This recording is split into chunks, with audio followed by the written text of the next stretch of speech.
காதல் கொல்லாதது, ஒரு காவல் இல்லாதது.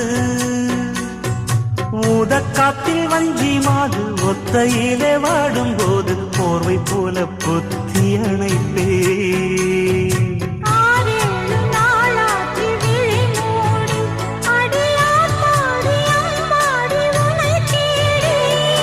நீதானே மானே என் இளஞ்சோடி, உனை நீங்காது என்றும் என் உயிர் நாடி.